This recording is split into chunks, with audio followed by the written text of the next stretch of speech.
How's everybody tonight? Anybody sitting on the floor back there? Thank you for being young enough to sit on the floor. If you were asking me to sit on the floor, this would be a hard day to go. Let's just put it like that. All right. Thank you all for having me here. I'm really very appreciative that we do not have another snowstorm. I'm sick of snow. I don't know about the rest of you. It's really getting a little tiring. But I want to thank the Center for Peace and Justice Education for this gracious invitation.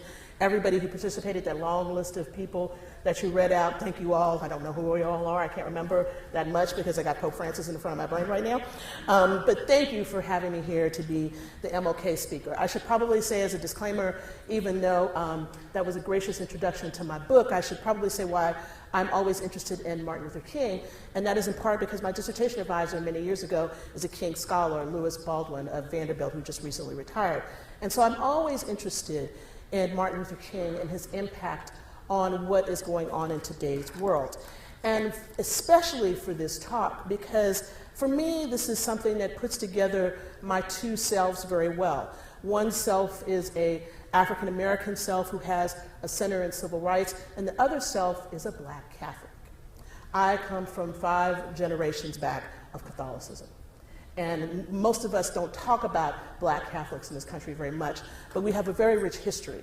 And so for me to be able to get up and talk about Pope Francis today and that effect of what is going on right now in the church and throughout the world with this conversation about poverty is a real honor for me. And I'm kind of like a Catholic history geek, so this is going to be really nice for me, okay? So I want to thank you all for having me because this is something that I don't get to do very often, but it hits the core of who I am. It's my connection to my faith, poverty and equity, and issues of social justice. And in light of that, I want to start my talk off today with this quote that's up here on both sides of me. And I'm going to read it out loud for you in case you can't see it. And then I've got a question for all of you here. Where the undeveloped countries are concerned, the church presents herself as she is. She wishes to be the church of all, and especially the church of the poor. Every offense against and violation of the 5th and 6th commandments of the Holy Decalogue, the neglect of tasks which flow from the 7th commandment, the miseries of social life which cry for vengeance in the sight of God, all this must be recalled and deplored. The duty of every man, the impelling duty of the Christian, is to look upon what is superfluous in the light of the needs of others, and to see that the administration and distribution of created goods are placed at the advantage of all. This is called the spread of the social and community sense, which is innate in the true Christianity. And now here's the question. Which one of these men said this? Pope John the 23rd or Pope Francis? So I want to ask a show of hands. How many of you think it's Pope Francis? Raise your hand. Got any takers? I got a few, okay. How many of you think it's John the 23rd?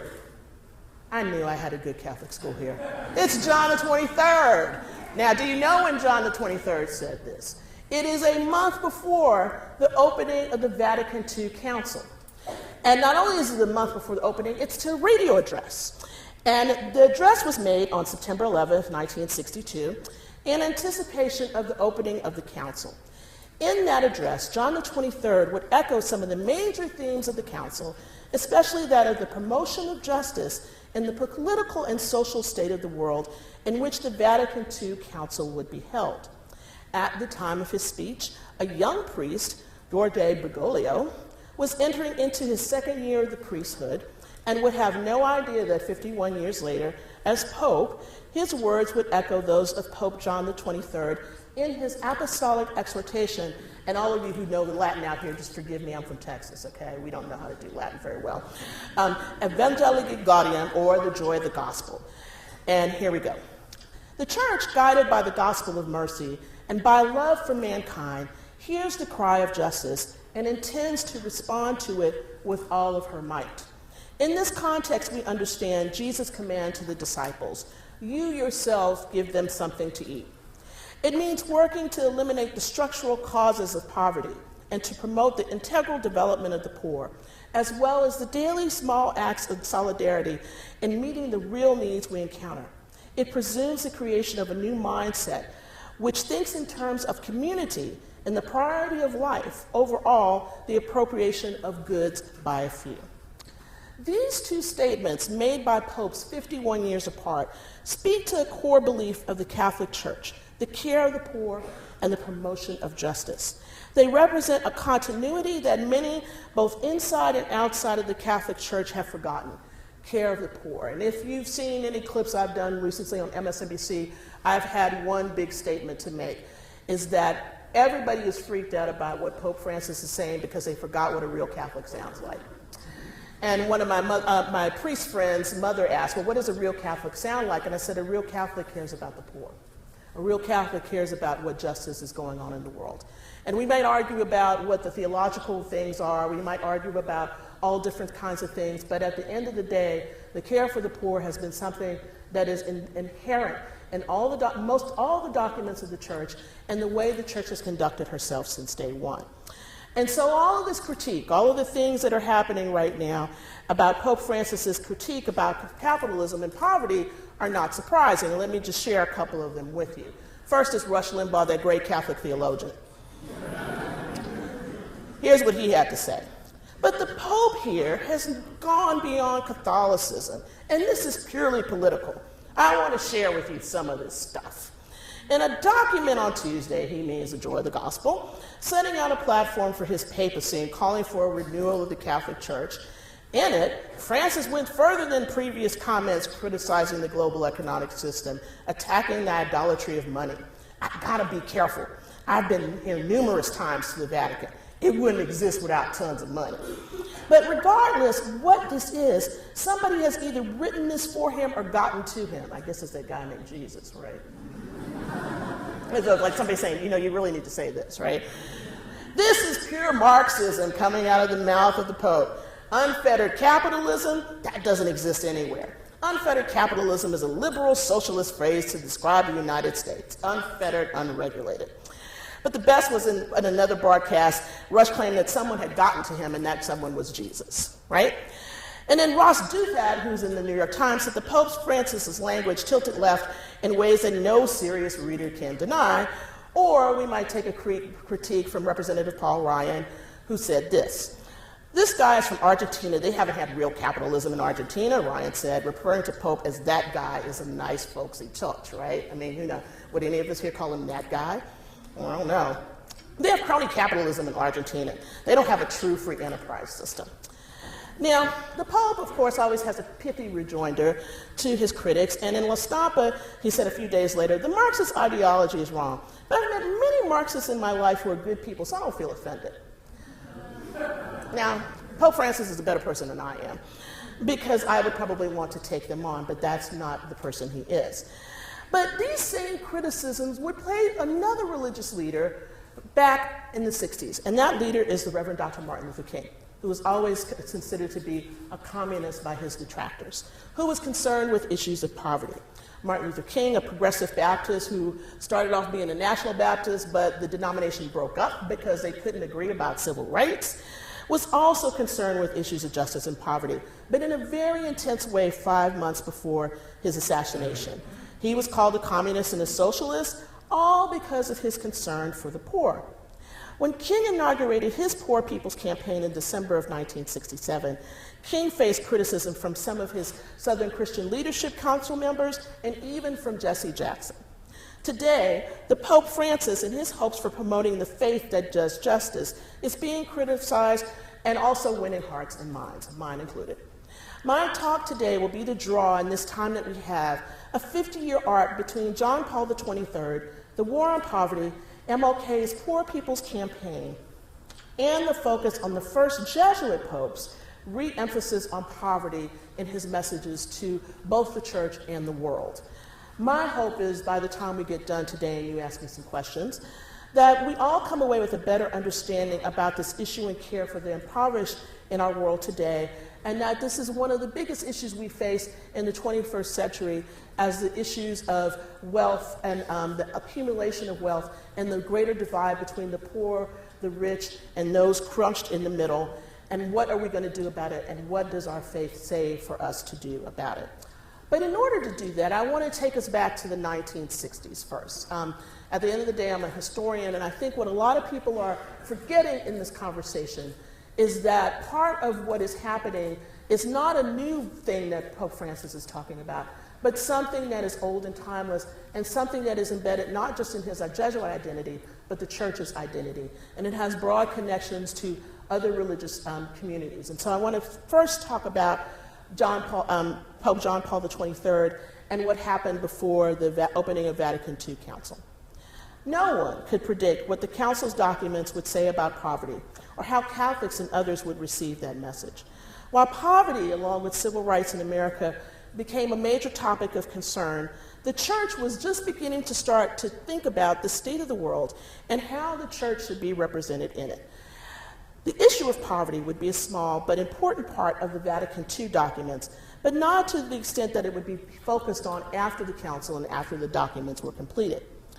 Part of this change in focus would result in many more priests, nuns, and lay people who went to work expressly with the poor as part of their vocations. And I want to bring out here that part of what has happened for a lot of people look at this history two ways. One, it was a history that opened up the church, and it was another that crippled the church, because a lot of those same priests and nuns and other kinds of lay persons, people went away from the church because they found something out in the world that they weren't finding in the church. But I don't want to argue that tonight. I want to kind of think about what happened as a result of all of those documents. Part of that change in focus, some scholars would say, was from part of Vatican II document called Gaudium et Spes, the Church in the Modern World. That document, which covered the role of the church in the world in economics, points out how economic inequalities should be brought to end and how the production of profits are not a good thing. And so I want to read a little quote from the document for you. This is all the more pressing since the greater part of the world is still suffering for so much poverty that it is as if Christ himself were crying out in the poor to beg the charity of the disciples. Do not let men then be scandalized because some countries with a majority of citizens who are counted as Christians have an abundance of wealth, whereas others are deprived of the necessities of life and are tormented with hunger, disease, and every kind of misery. The spirit of poverty and charity are the glory and the witness of the Church of Christ. These Christians are to be praised and supported, therefore, who volunteer their services to help other men and nations. And that is section 88 of Gaudium et Spes. Then religious orders, as a result of reading this document, begin to consider their roles in help of the poor. And I'm going to talk a little bit later about how this really affected the Jesuit order in a lot of different ways, and how I think this probably also impacted then Jorge Bergoglio in sort of ways as well that sort of really influences his way of thinking today. Even before Gaudium et Spes, those in religious orders in America found themselves partnering with the US government, an unlikely source, and President LBJ's war on poverty. So if you think about this, I took Gaudium et Spes, which is 65, but now I'm going to move us back to 64 because that's sort of a little bit of a foreshadowing. In his inaugural address from 1964, 50 years ago, and if you've been paying attention to the news, this has been a lot in the news the last couple of weeks, LBJ has made some comments in his speech about poverty, and I want to quote from his State of the Union. Unfortunately, many Americans live on the outskirts of hope, some because of their poverty, and some because of their color, and all too many because of both. Our task is to help replace their despair with opportunity. This administration today, here and now, declares unconditional war on poverty in America. I urge this Congress and all Americans to join with me in that effort.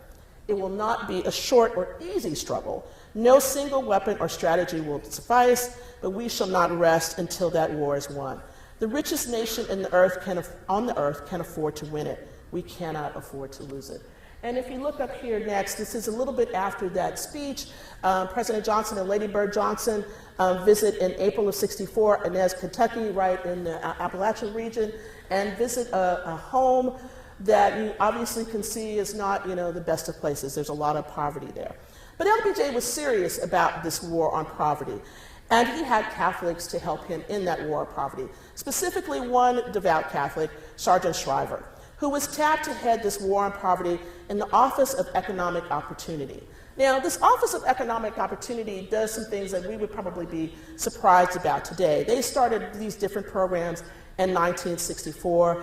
A couple of names you might recognize: Service to America Project, Head Start, Upward Bound, Job Corps, and one called Vista Volunteers. These programs were designed to both train people to help stop poverty and to put in different communities anti-poverty programs, okay? But they were not enough.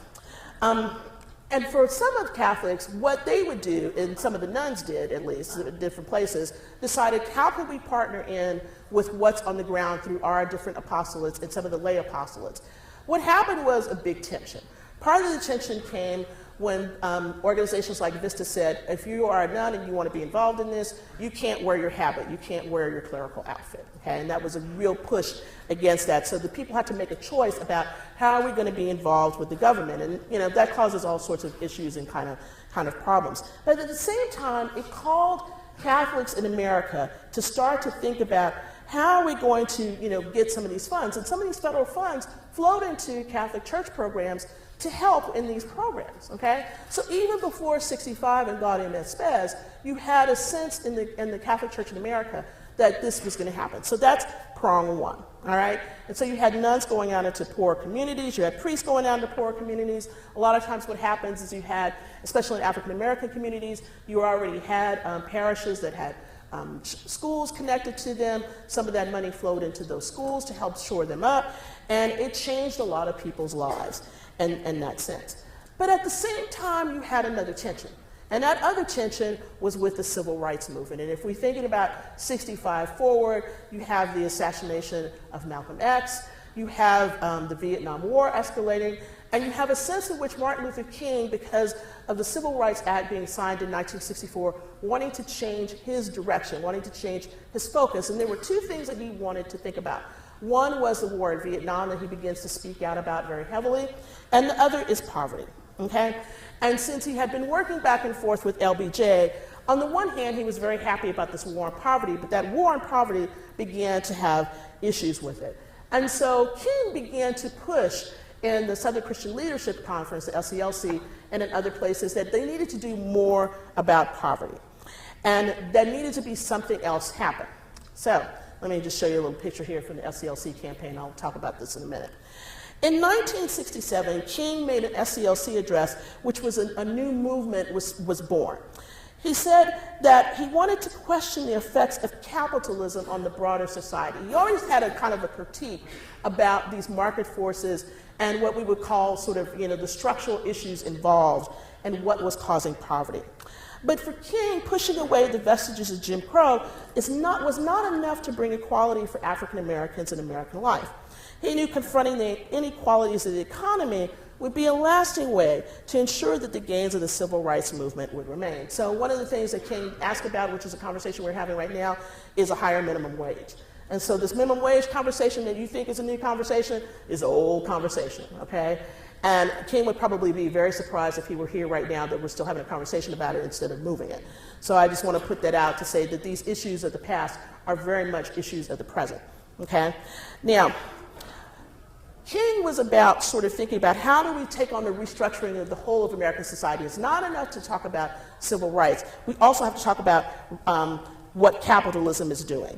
And King's words in this particular speech that he gave to the SCLC were a stinging indictment of American society. And let me just read a little bit here.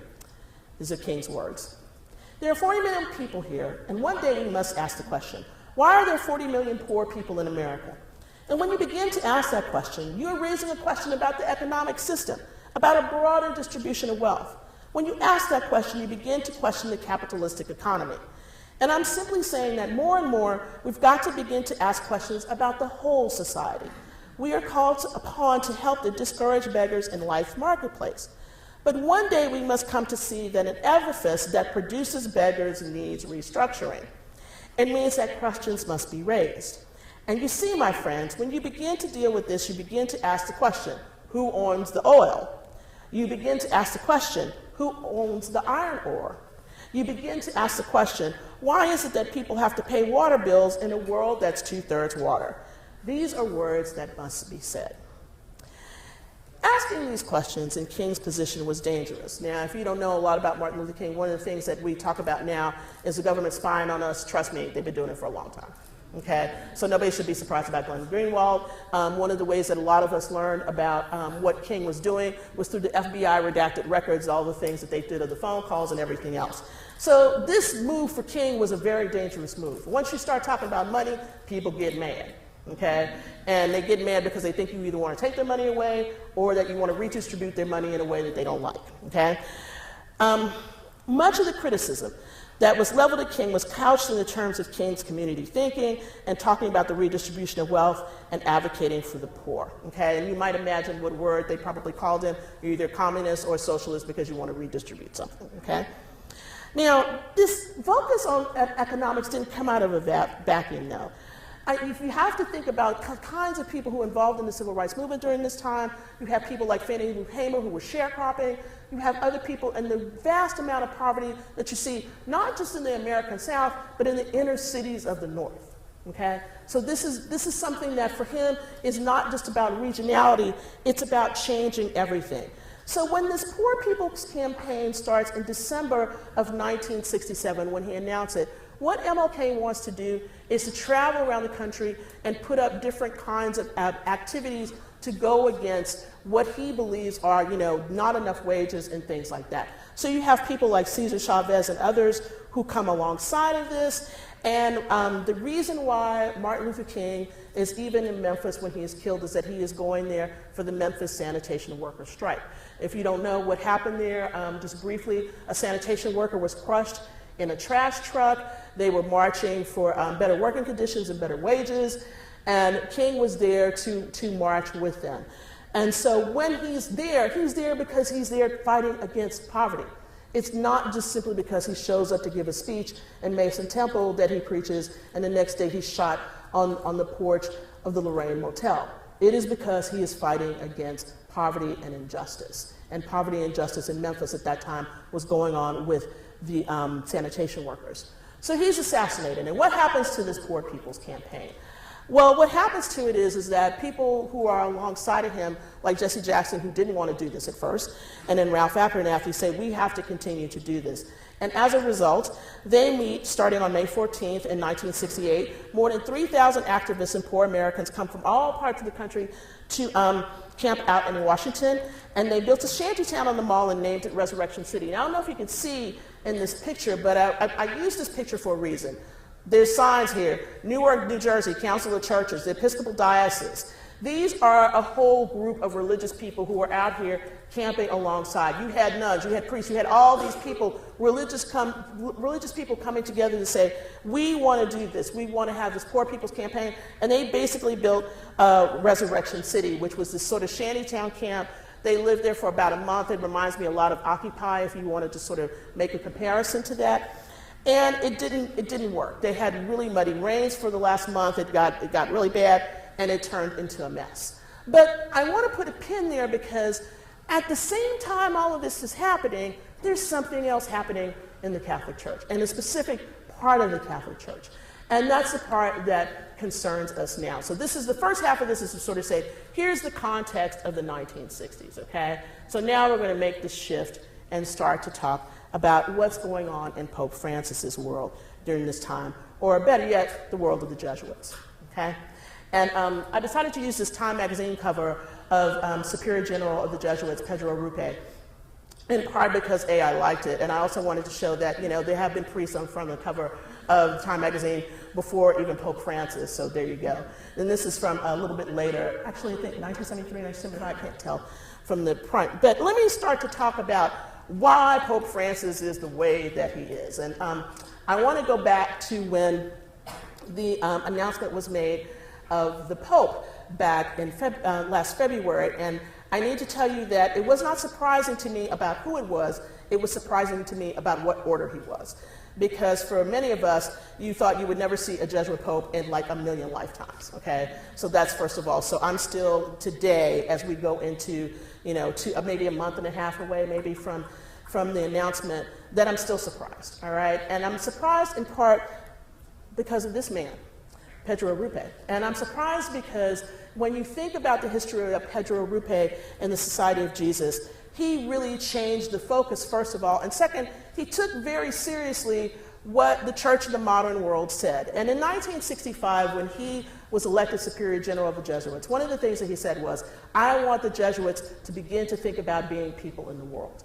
what do we do in the world? Instead of thinking about where we are and, in our nice cushy places and doing educational activities and all the things that we do that are very good, I want to start thinking about what does it mean to be in the world. And so that put sort of I would say, a big ripple through the order. And you have to think about Pope Francis is in what is maybe fourth year when this first statement arises. And about 3 years later, there's a very big thing that Pedro Rupe writes to the Jesuits in Latin America. And there's a phrase that all of you will probably know if you've had a little bit of contemporary Catholic history.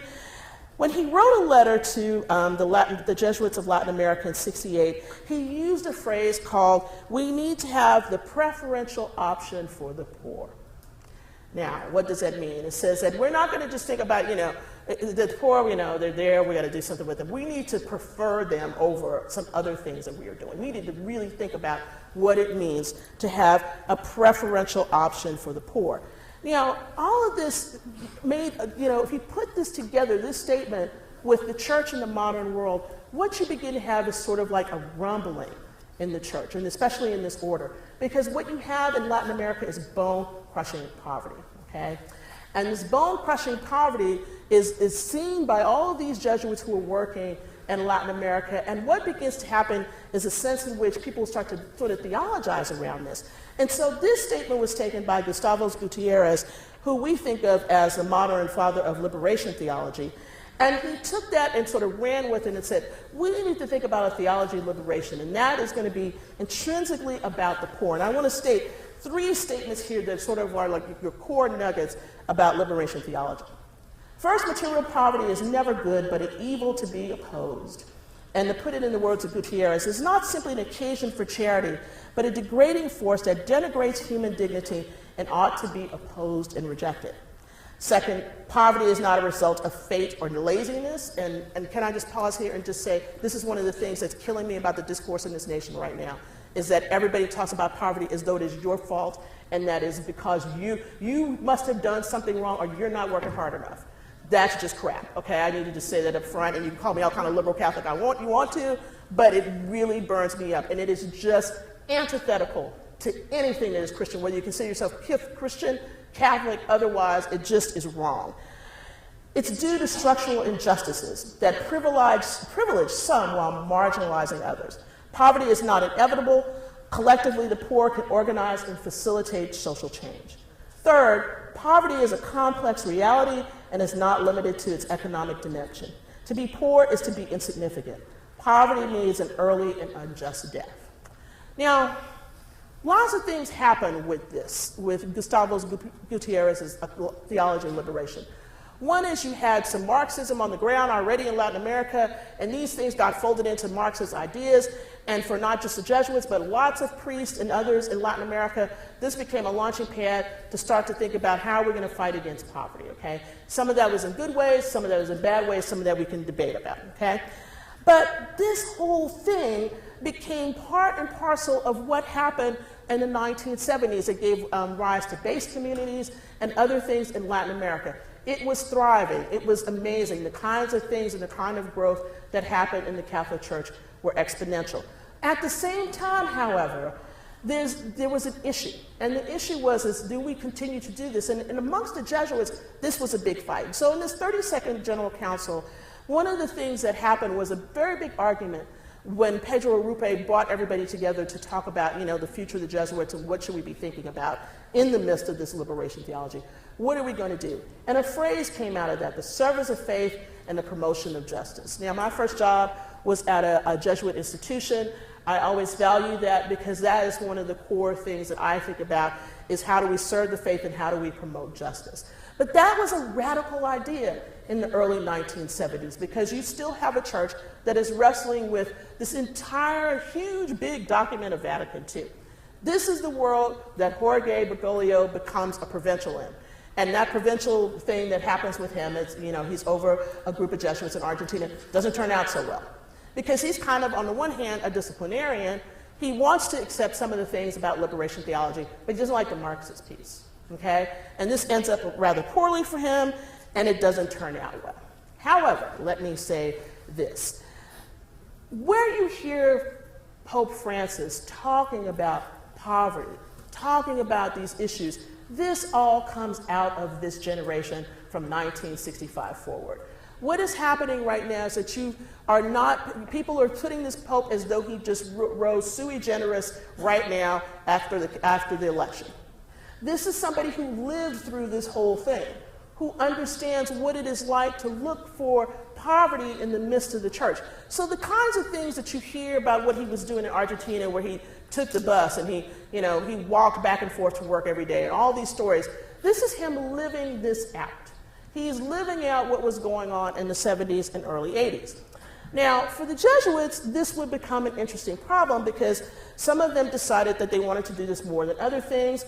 When Pope John I died, and then we had Pope John Paul II, this became a real tension within the order. And this became a very big thing. There were problems between General Rupe and the Pope. Those got ironed out, but part of that got ironed out because he ended up having a stroke. And so for 11 years, from the early 80s until the early 90s when Pedro Rupe passed away, he was unable to speak. But this idea about justice, this preferential option for the poor, was really locked into the church. So we cannot look at what is going on with Pope Francis in this bridge between where we are in 2014 and where the church was in 1964-65 without paying attention to this history. And this history is a really important thing when we understand when Pope Francis is about to be enthroned, what he has to say. And hopefully this is going to play as loud as it can. And I want to let you listen to this, and I want to start talking about the third piece. And I'll tell you what this is. Hopefully you'll be able to hear what he says in a minute. You know, with that audio. Is there any more we can bring up audio on this? Hang on a second, I'll pause it. I don't want you to miss what he's going to say. I need to be louder. Anyway, this event is him in front of the whole group of journalists who are meeting him before the installment and after he's been elected. And I want to just use this as a frame to talk about why he's saying what he's saying. E quando I voti sono saliti a 2 terzi e viene l'applauso consueto perché è stato eletto il Papa e lui mi abbracciò, mi baciò, mi ha detto non ti dimentichi dei poveri. Subito in relazione ai poveri ho pensato a Francesco d'Assisi. Poi ho pensato alle guerre, mentre lo scrutinio proseguiva fino a tutti i voti. E Francesco è l'uomo della pace. E così è venuto il nome nel mio cuore. Francesco d'Assisi. All right, I'll stop that right there. Now, this is like straight up, like a couple days afterwards. Poverty, the poor, okay? I made a statement that I think that this is something that we're going to hear about until this Pope goes on to go into the next phase of his existence, okay? This is not a different message for him. This is the message that I believe he intends to carry throughout. And the reason why I say that is this. Here we go. This is a Pope Francis word cloud. Now, this particular word cloud is the difference between the things that he emphasizes and the difference that Pope Benedict XVI emphasized. And you can see that poverty is like a pretty dang big word, right? So poverty, cross, flesh, woman, saint, you know, these are big, bold words here. But poverty is a huge word. And I wanted to use that as a template to sort of talk about a little bit of an arc here. And the arc is, how has the Pope been speaking about poverty since he started? And one of the big places where he started to talk about poverty, and I think that a lot of the American press missed because he wasn't talking to anybody American, was in May 2013. And there were comments that he made to new non-resident ambassadors to the Vatican from Kyrgyzstan, Antigua and Barbados, the Grand Duchy of Luxembourg, and Botswana. And let me just read this for a second so you get kind of a sense of what he's talking about. In circumstances like these, solidarity, which is the treasure of the poor, is often considered counterproductive, opposed to the logic of finance in the economy. While the income of a minority is increasing exponentially, that of the majority is crumbling. This imbalance results from ideologies which uphold the absolute autonomy of the markets and financial speculation, and thus deny the right of control to states, which are themselves charged with providing for the common good. A new, invisible, and at times virtual tyranny is established, one which unilaterally and irremediably poses its own laws and rules.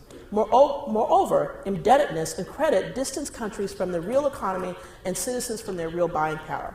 Added to this, as if it were needed, is widespread corruption and selfish fiscal evasion, which have taken on worldwide dimensions.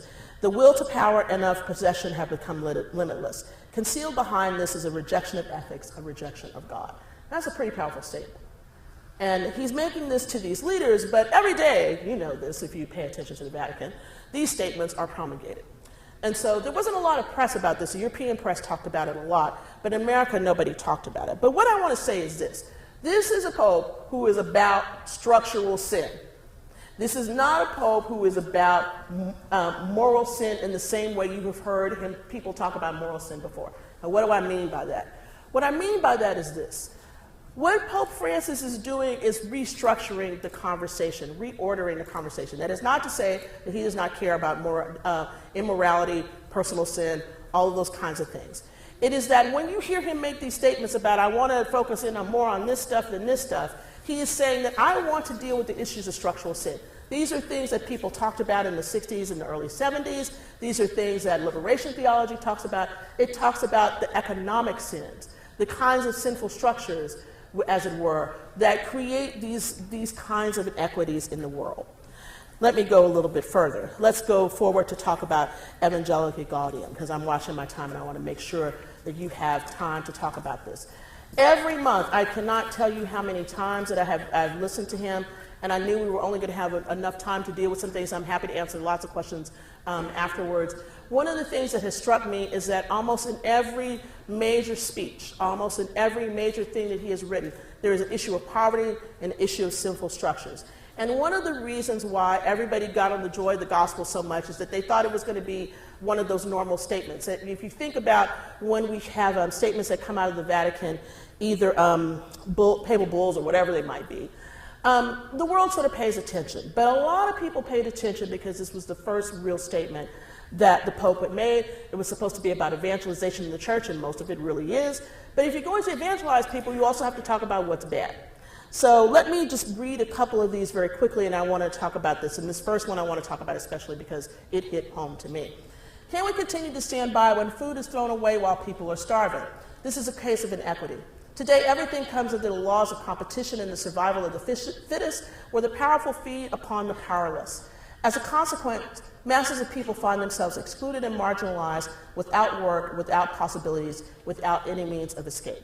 When I first read the document when it was released, I was really struck by this for two reasons. One, as a person who ends up buying more food than I often need, I end up throwing things away, and I instantly got convicted. I can't tell you the last time that a pope said something, I got convicted.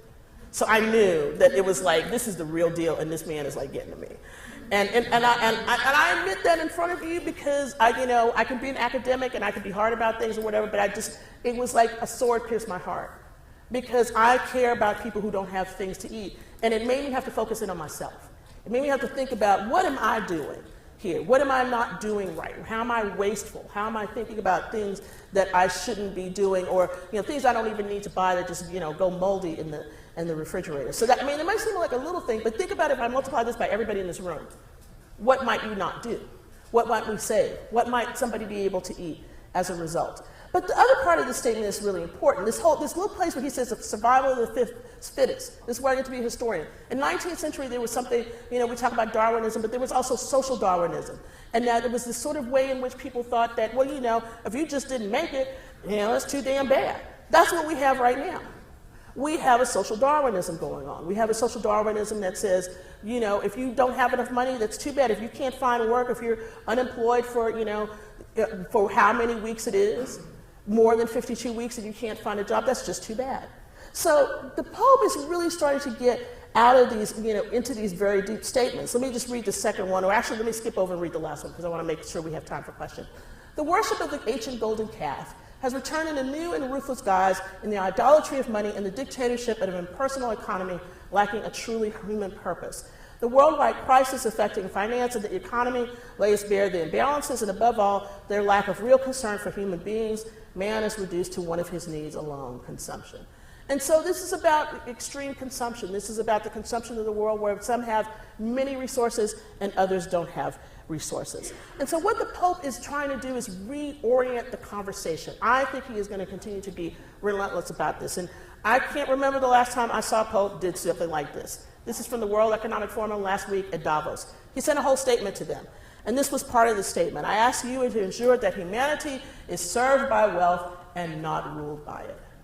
Now, this is pretty powerful. When you have a Pope sending a whole statement, it's a huge speech, and I'm not going to have time to go over this, and I'm careful about the time we have here, that the fact that he cares to speak to the Economic Forum at Davos, granted, Bono's there and he's looking real cool in his sunglasses, but that the Pope would make a statement means something very different. And that statement doesn't go to the world. It's happening to the interior of the church right now. One of the things that just happened is this whole restructuring of the Vatican Bank. That has been a notoriously bad organization with lots of money laundering going on. They just arrested a Monsignor last week. They used to call him Monsignor 500 because he would have nothing but 500 euro notes in his wallet. That's kind of not cool. They just changed, he just actually changed for the cardinals who were in charge of the Vatican Bank. He switched them out. He is not just about thinking about this in the external, he is thinking about it in the internal. So this is someone who is concerned about the structures of injustice. This is not just some fairy talk about, oh, it's the poor, or what some people have said is this is him just being, he doesn't know what he's talking about. He knows exactly what he's talking about. And moreover, he's trying to do something very different about it. So what does all of this mean? I think what this means is that what Pope Francis is focusing in on is this new way to think about a poor people's campaign for the 21st century. How do we help the poor in the 21st century? One way you do that is to begin to call out the sinful structures that cause the poverty in the first place. And that is a very hard place to be, because he's saying that we're not going to be this church that is going to retreat behind a wall. We are going to be a church that speaks out in the modern world. Someone said, and I can't claim this as my own statement, but I really agree with them, that this Pope is probably the best bridge that we had to Vatican II. So in other words, this might be the moment where we begin to see not just these kinds of changes that make people very nervous about liturgy and sexuality and all these things. That's not it. This may be the moment where we start to say, how do we speak these timeless truths about what did Jesus want us to do to a modern world that needs to hear them? And so in that sense, I'm very heartened by all of the things that Francis is saying. But how does that really apply to us? Why should you care? You came to hear a talk that was about social justice and everything else. And what I'm going to say to you is this. One is, you need to pay attention to what he's saying. It's very difficult to sort of want to think about, in your world every day when you're trying to get your homework done and all this other stuff. And I know I'm giving it to people at Penn, right? How do we listen to that different voice? But that voice of difference is a voice that can really affect you. Whether you decide to go into, Jesuit relief or Catholic relief services, you decide to do something over spring break that works with poverty, whether you decide to dedicate your life to it, start to think about how you engage in this structural mess that is causing poverty in this world. How do we all engage in that every day? How do we prop up these structures with just the things that we think about we do every day? So we have to start on a micro level. How do we think about that? The second is how do you think about the ways in which you can be inspired by this? And I'm going to close with one of the things that Pope Francis said at the beginning of the week, and he talked about Pedro Arrupe. It was the beginning of January, and he talked about Father Arrupe sitting on the floor and praying in Japanese style. Now, there was a reason why he prayed in Japanese style. What a lot of people don't know about Pedro Arrupe was that he was in Japan when the bomb was dropped on Hiroshima. And one of the things that happened was, as a result, they took care of a lot of the people who were there. It helped him to be able to sort of see that he could care for the same people who had imprisoned him not that long, for about 8 or 9 months, before he was able to be let out of prison in Japan, okay, because they thought he was doing spying when he really wasn't.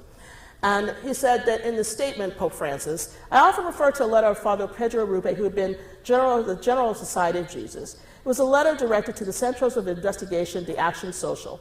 In this letter, Father Rupe spoke of poverty and that some of the time of the real contact with the poor is necessary.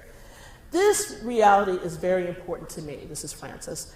The need to be reacquainted with the reality by experience, to spend time walking on the periphery in order to really become acquainted with the reality and life experiences of people.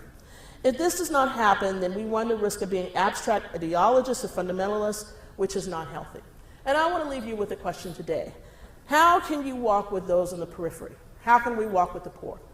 How can you open up your lives in whatever little way you can while you're studying to be able to take a different walk? How to make it not just ideology, but a real working faith, a faith that promotes justice and a faith that helps other people see who Christ really is. That's the question we have today. And that's the question that is the bridge between Martin Luther King Jr. and Pope Francis. Thank you.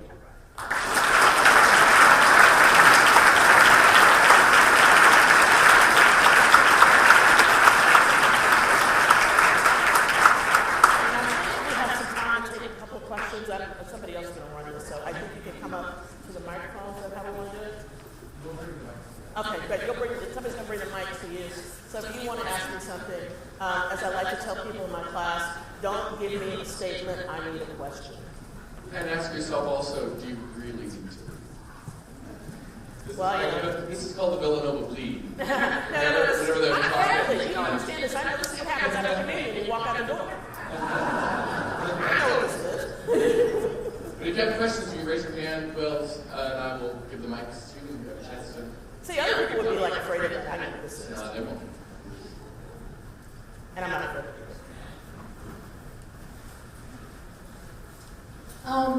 We've addressed this in different talks throughout the year, but one of the reasons why people fear when people are talking about redistribution of riches is because they feel like they're going to have to give up privileges, and a lot of people don't want to do that. Mm-hmm. What do you think would be the stance regarding how do you get people to want to help when it might imply having to give up some privileges? Well, I mean, I think one of the things is, and I thank you for your question, because I think this is a really good place to say, whenever people think about the word redistribution, they think, you're going to take away from me to give to somebody who's not worthy. And that's not what that is. What it is to start to think about, how can we think about having more equity? Okay, so I want to talk about this in an American context. One way we can think about more equity is a just wage, a just working wage. If you have, let me talk about, what's happened to a lot of my friends who, when they worked their way during college, if you were a waitress, you only made $2.25 an hour because your tips were supposed to do that. That's not a just wage. Okay, so if you don't get tips, you don't do that. So it's not about redistribution. It's like we're going to take away from the rich and give to the poor, like the guy from Home Depot who's really mad right now who didn't want to give money to the Cardinal in New York to make to do St. Patrick's because he's like, I think this Pope doesn't really like the rich. It's not about a question of liking the rich. It's a question of how can we be fair? How can we be just? How can we begin to look at these systems that are unfair? For instance, let's think about mortgages. People sold these unfair mortgages and made tons of money, and people ended up underwater in houses. They sold you a $400,000 house that was only worth $150,000. You're in the hole for $350,000, whatever it is, or $250,000. So this is unjust, and they knew it was unjust, but they did it anyway. So we live in a system right now where a person who steals a loaf of bread is going to get more time than somebody at J.P. Morgan, who stole billions. So this is where this reorientation of thinking begins, and this is where I also say that if you know your Catholic Church teaching, it's not about sort of this thing of we want to do something Marxist and take away and do all this other stuff. That's not what he's saying. What he's saying is that we really have to look at these systems and begin to think about the ways in which they inherently favor the rich.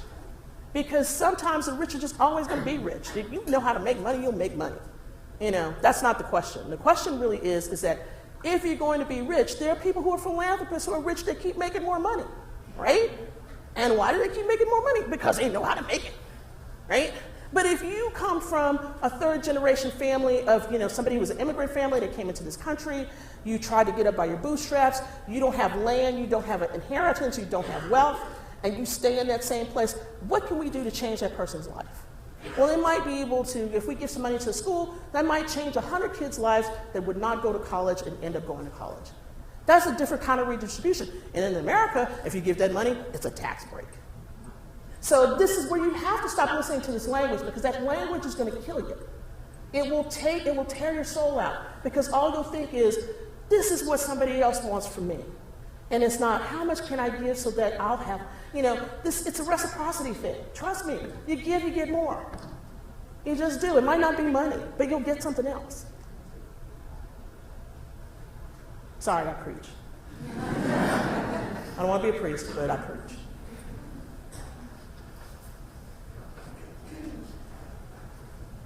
I was just listening to you speak here, and while you were giving your talk, I was thinking about, what are some structures that I know of right now? Mm-hmm. What are some structures I know of right now? Yeah. And how your framework works within it. And the first thing I thought about was privilege. Yeah. Lots of different ways, racial privilege, the privilege of education, and Mm-hmm. people listening to your voice over another person's voice. Yeah. And kind of going to what you were saying too, I wonder if it isn't so much redistribute. I can't even say the word. Redistribution. There you go, thank you. But it's more there's no need to stifle one. Everything can grow. Yeah. So it's just it's not so much let me take what I have and give it to you. It's more let me raise you up. So we're all on the same level. No, it's exactly. not trying to bring us down to the happy medium. It's trying to bring everyone to the same spot. Yeah, it's how do you, I always say this, department meetings, it's it's not just about floating one person's boat, it's about lifting all the boats. In other words, and so how can we lift all the boats? How can we create some equity for everyone to have a buy into this? And I think that's a really important question, because it's our natural tendency. What has happened is our language has changed so much to this very selfish, individualistic language, especially in the United States. So it's very hard to, an individualism, rugged individualism is something that our nation is built in on. It's great, but it also misses this communal aspect of how do we take care of others. I used to joke with people and say, I grew up in Texas, and people would say, well, gosh, some parts of Texas are really racist. And I'm like, yeah. But I said, I can tell you that if I walked up to somebody's house and knocked on their door, maybe not their front door, but their back door, depending on where it is in Texas, and said I needed something to eat, they'd probably give me something. And they'd give me something because most of them consider themselves to be Christian. Now, if I asked them to have $100 so I can go down the road, they probably wouldn't give me that, but they'd give me something. So you start with the small things and you work your way up. Can I just real quick, the idea of the boats, that's often used by the other side as well, that we just need to increase more flow. The problem is that people don't realize is that some of the boats are tied at the bottom. Exactly. So when you I'm talking about boats without anchors. Yeah, when you raise the water, and you're tied to the bottom, you drown. Yeah. Which is what we're dealing with now, is we got to figure out which boats are tied. We got a lot of people tie them so that when the water rises, they don't drown. And I would submit that they're not even in the boat; they're in the water. They're not even without a life jacket. Treading. Runway. Yeah.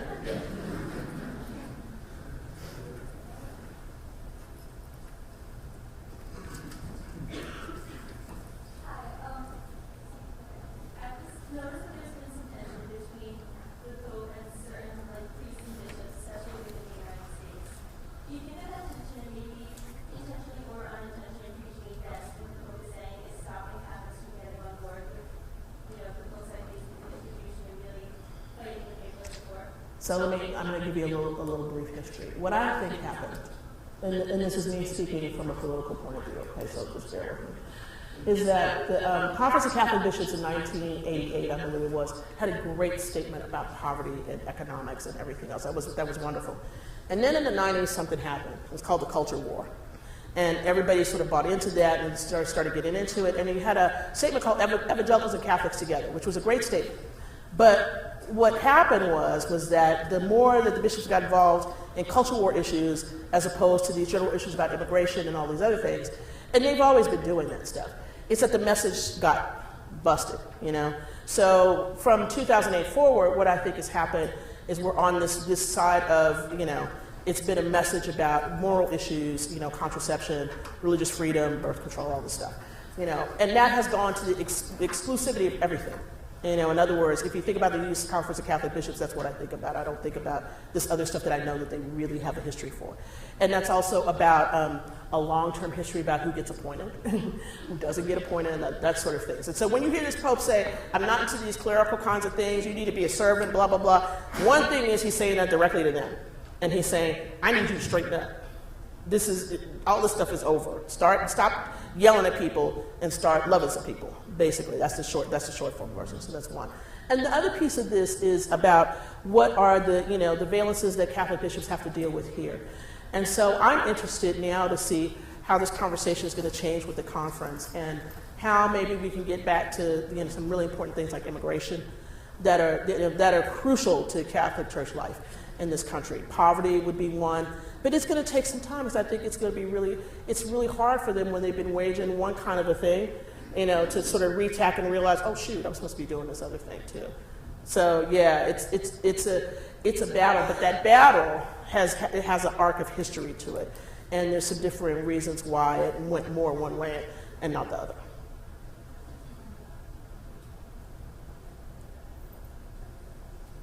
Other questions?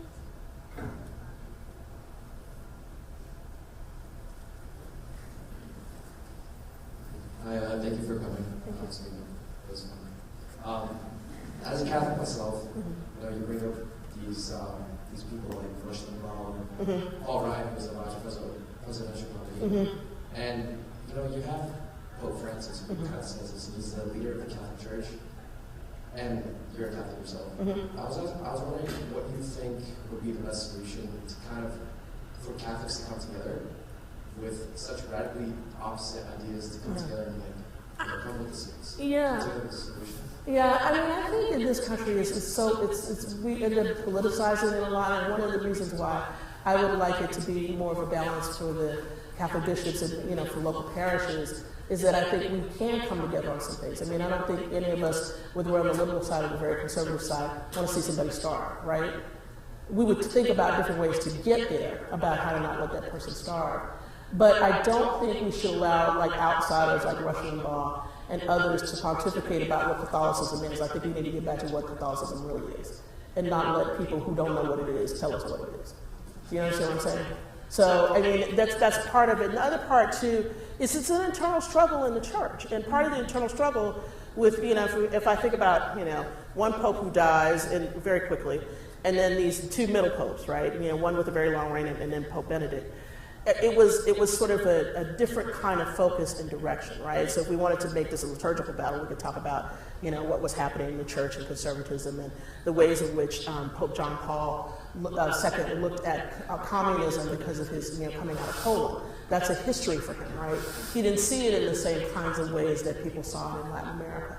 So what I see with Francis is I'm hoping for sort of a balanced scale, is that, to have somebody from the global south, somebody from Latin America, somebody who's not, particularly liberal in one way, but particularly interesting in another way, where he can reset a conversation, is that it'll help us reset, that it'll help us to try to see us more as a universal unit instead of these, some of the things that have happened with, more conservative stuff or more liberal stuff happening, I always tell people, I don't personally want to be a priest. I understand people who do.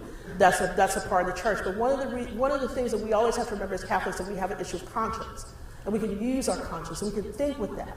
And that is the place where a lot of us don't start because we don't hear that kind of conversation anymore. And so you can have all kind of different Catholics, but one universal Catholic church. You know what I'm saying? And this is where we've forgotten because we've broken off and factionalized ourselves so much. So I'm interested in the things that he's saying in part because I think they harken back to some truths that are eternal, that are in Scripture, that make sense to me, to talk about. And I don't think that just because, I might be more on the liberal side, I think that because that's like what Jesus did. I mean, if Jesus walked around here today, most people would want to hit him upside the head. I mean, they wouldn't like it. He'd be really radical, but he'd also be for the poor.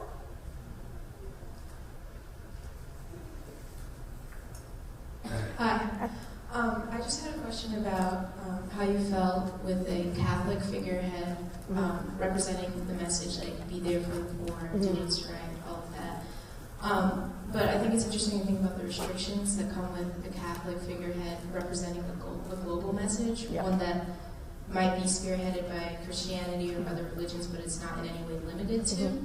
So how would you feel, I guess, describing the way to get such a message headed by a Catholic figurehead to be something that's more global, someone who might not necessarily identify with Catholicism, someone who might not necessarily have the right set of morals? And I would guess that oftentimes the people at the top of like corporations, for example, who are taking advantage of money or taking advantage of the poor may not necessarily identify with Catholic ideals. Like, how would you...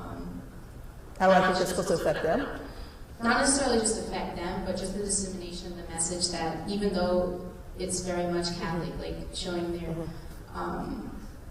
your like just dedication to the poor, it's also a human issue. Yeah, absolutely. I mean, you could be. I mean, I think that he has something to say for atheists right now. Honestly, I mean, I just do. I mean, you can take this in the most humanistic way possible and just say poverty does not help us. You leave God out of it.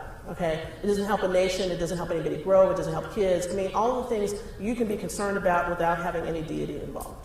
Okay, so when I say this, I'm saying this from two ways. One is that, you know, it doesn't matter to me whether people believe or not. That's immaterial. The second piece of it is like, he's the Pope. Come on, you can't, you know, like the voice he has is like, you can just get out there and say whatever you want. And so people might look at this and go, and this is what gets said to me a lot on places like Twitter and Facebook. Well, you know, there's all this stuff wrong with the Catholic Church and blah, blah, blah, blah, blah. I'm like, yeah, but, you know, finally, we have somebody who's speaking with clarity about something. And you can't just be a hypocrite and say it. Do you know what I mean? You can't be hypocritical and say, you know, well, I just want a pure church and I want this and I want that, and then you don't care about any of those other people and you don't care about what's going on in the world. I think that there are lots of people who can say this. I hope that he's not the only person that says this. And I also think that, you know, and I'm thinking about you being young, you don't know this, but I mean, one of the things that the Catholic Church does that nobody sees is have interreligious and ecumenical dialogues. They're talking to people all the time. They're talking to Pentecostals, they're talking to Baptists, they're talking to Lutherans, they're talking to Muslims, they're talking to Jews. They are having conversations. And so they're conversations that, you know, you in this room will never hear about, and you don't want to read that boring stuff anyway.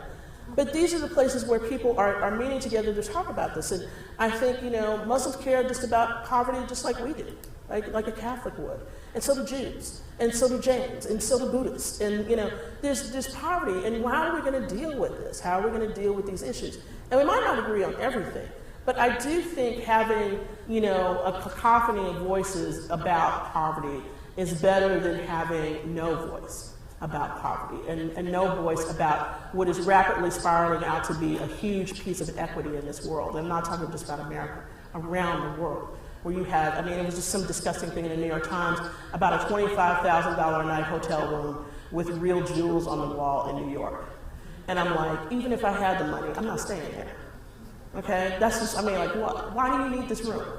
But it's this quest for consumption. It's the same thing that he's talking about that I think, you know, you've got people like Bono and others who are great stars who are trying to work against the same kind of thing. We've got a lot of things to deal with in this world. But it doesn't have to be just a Pope's voice, it could be a lot of voices. But I think he's, you know, the reason why he's getting so much press right now is that we haven't heard this voice in a while. And that's what's different.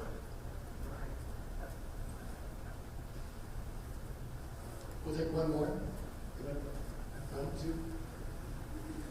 I saw two hands open, exactly. Oh, my side, it's our side. I don't know. Can we ask them both, maybe, and see if they're the same in that one response? Yeah, that's fine. Okay. My question was, a lot of what you talked about was this sort of stratification of the Catholic message and how Pope Francis seems to be this new, fresh aura of air. And for me, you know, being a 90s baby and someone who is really, I'm really happy about this message that he's getting out. I'm worried that this seemingly abstract concept of, you know, Catholic justice and, you know, eradicating poverty from our communities, how we were able to distort that message for people like Rush Limbaugh, a lot of conservative economic policy. So my question for you is, how can we push back against that? And how are we able to change those messages? Because obviously in a lot of our political affairs, as you saw with the unemployment benefits and the budget deal, other kind of things. A lot of that is ingrained in the conservative messages, self-efficacy and individualism. So how are we able to change that for 2014 and beyond? Well, I think one thing is civic engagement. I think that people don't think about that very much. And, it used to be sort of, the idea from JFK forward about, Catholics who were involved in politics, right? And I'm thinking about, I'm just forgetting her name, Nuns on the Bus, Sister Simone Campbell, yeah. So to think about people like that who are confronting Paul Ryan and saying, you're stupid. Not stupid, but that'd be what I would say. But also to have a conversation. I'm from Texas. I'm not very tactful. How to have a conversation about this with people and write it. I think all of you don't really realize. People read stuff every day about this, and these voices are out there. These voices who are saying no, it's the economy and whatever. I'm just thinking about a young man right now who actually worked for, not for NCR, but for the Catholic News Service, Adam Shaw, who just wrote, he was on Fox, he just wrote this big thing about Pope Francis's disdain and for those who are not content to soak in poverty, right? And he called it Pope Francis's war on aspiration. This is Catholic, okay? And I was just like, I gotta write something about this because this is just ridiculous. And I'm like, and this is why he lost his job at Catholic News Service, was because he just had, he kept hammering on the Pope. And this is back to, a conservative Catholic. This is the head of the church, right? So I think that the ways in which we begin to have different conversations is to put truth out there. A lot of the stuff is, I'm gonna use a term that people use, a lot of it is just dirt, it's just stupid, okay? It's not even real, it's not even true. And so, Rush Limbaugh's the thing is like, I just gotta say some stuff so I can keep my advertisers going, and no matter how, radical or crazy it is, I'm gonna say it. When we begin to speak truth instead of lies, that changes things. And so many of us are content to listen to a lie instead of the truth. And so I think the way to do that is to be able to begin to educate yourself about what is real, what is true, what is just, and become active in all the ways that you can. And the last question somebody had over. How do you think it's possible to incite people to fight for the poor and against these injustices of these social, economic statuses when many people are so quick to just deem that the poor are lazy and undeserving? Yeah, I think they have to sort of start to take a look at what their backgrounds are and realize that maybe they weren't always rich. I think a lot of people have this perception that they get things that they need for the parents, and they get the credit cards, and I must be rich. And the moment your parents don't have a job anymore, people, and like the money goes away, they can't pay for Villanova, and you don't have a scholarship, oops, you're gonna be poor. Okay? And so I think that there's an experience of, what the Pope said in that thing I talked about from Arupe, is being on the margins. You need to start to see what people are on the margins. Look, this is Philadelphia. There is so much poverty around. You just, drive a few places. You will see it. Go to Kensington. There's tons of places you can go where there's poverty. There's a lot of ways that you can get involved. And you have to start to think about, at least as much as you can, how much of your time do you want to give to this, And this is a moment where you can. You're young, okay? You don't have all these other things. Once you start to get a job and all the rest of the stuff is going to end up being that you won't be able to have the same kind of time. If you don't have time, you can give money. You can do certain kinds of things. And if you want to encourage other people, befriend somebody who's lost their job and see how hard it is to get another one. I think a lot of people live in a bubble. You don't know anything outside of that bubble, and everybody in the bubble looks like you. And that doesn't mean they look like you racially, they just might look like you economically. What does it mean to have somebody above you and somebody below you? What does that look like? What does it mean? And how do those people above and below you value, material things and value money? And then search yourself and figure out, how am I supposed to have a relationship to that? What can I do to change it? And so I think that's how you start. You don't wait for something to happen. My joke is always that the only thing that's going to cure us right now is the aliens arrive. And that's a joke, but I'm not kidding. It may be the only way because we have so many deep divisions in this country. We actually need like a movie like Independence Day to just say, okay, look, like we all have this common enemy or something, and it doesn't look like us and it came from outer space. And maybe people will pay attention. I say that facetiously, but I don't know. I really think about where we are right now, and I hope we can pass this point. But I like to think of Pope Francis as somebody who's speaking a different kind of message, and that's what's heartening to me. Thank you all. Appreciate it.